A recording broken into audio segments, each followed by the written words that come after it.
Welcome to HortTube, where we talk all things gardening. My name is Jim Putnam, and this is a Globe Arborvitae.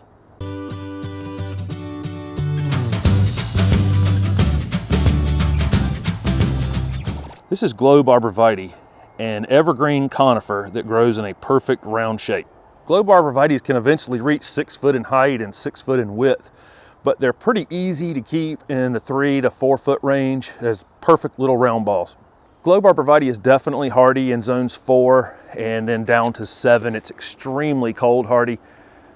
It's listed in zone 3 on a few websites, but I have no way to confirm that, if that's actually true, and then zone 8 on a lot of websites. These Globe Arborvitaes and Emerald Arborvitaes and DeGroots Arborvitaes really do struggle in summers where it's 90 degrees on average for the whole summer. So I don't know whether zone 8 I would choose this plant. There's probably other options that you could use, especially junipers are probably more heat tolerant than arborvitaes. Globe Arborvitae is moderately slow growing. We might get 2, maybe 3 inches on these all the way around each season. Globe Arborvitae would prefer at least half a day sun and then all the way to full sun. Plant probably grows best in zones 6, 7, and 8 in an area that's not getting sun all day long, but maybe 2/3 of the day. And then further north from that in zones 3 to 5, definitely full sun all the time.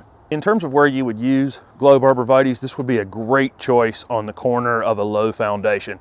If you have a low rail front porch and you need something right on the corner that will end up 3 or 4 feet in height, this is a perfect little evergreen ball for that. It's a great boxwood replacement in really, really cold areas because it grows just that perfect round ball, just like a boxwood.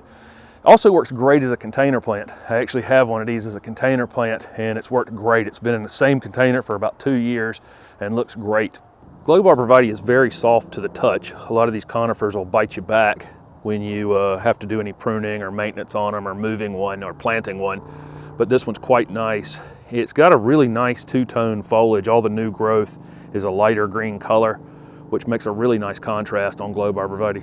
Like most conifers or needled plants, Globe Arborvitaes are not going to want to stay wet when they're in the ground. So when you plant these, it's best to elevate them some and then lightly mulch them so we're not keeping them too wet.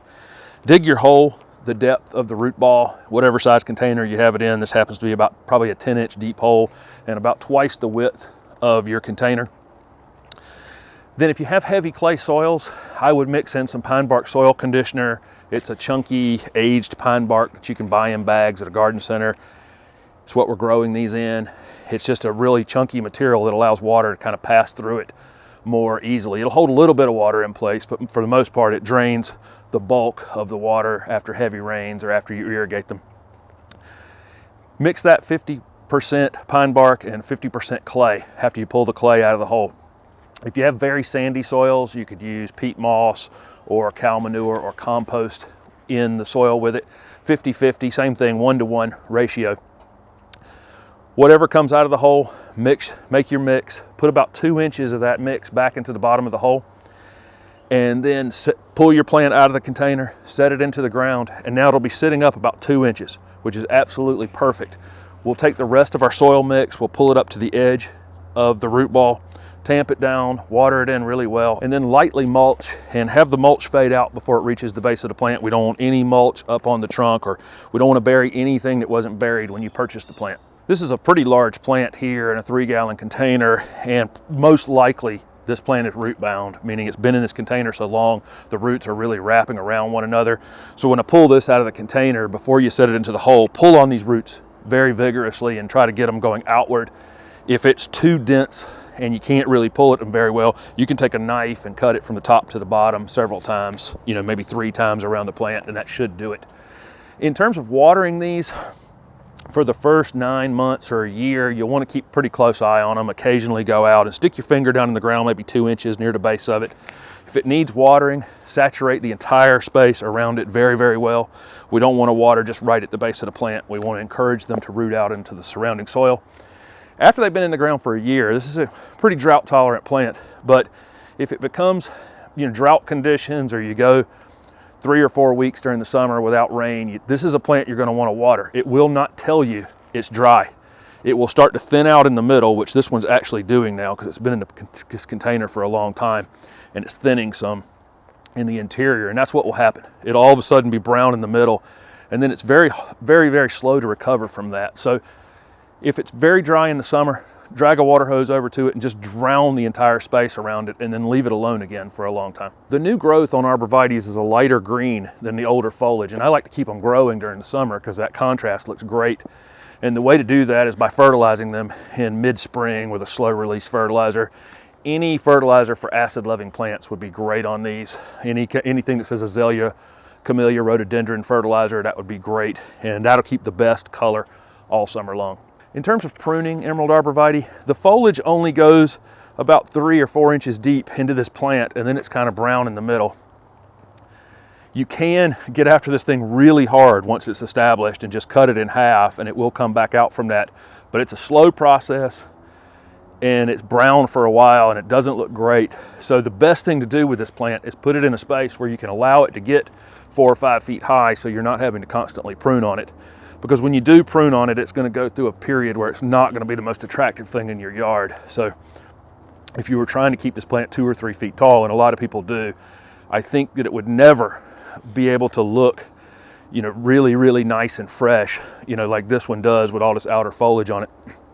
So probably the best thing to do is just let it get taller than you need it, and then cut the thing in half, and just expect for some period of time it's going to be not great looking, and that would, but then you can go 2 or 3 or 4 years without pruning it again. In terms of issues on Globe arborvitaes, they don't really get a lot of insect problems. All arborvitaes are susceptible to spider mites, but usually on healthy, vigorous plants that aren't overwatered or over mulched, you're not going to see that kind of problem.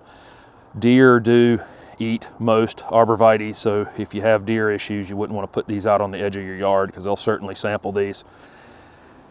The other issue you might run into would be root rot if you did put it in an area that stayed wet all the time, or you were over mulching it or putting it on an automated irrigation system. These would be very susceptible to dying from being overwatered.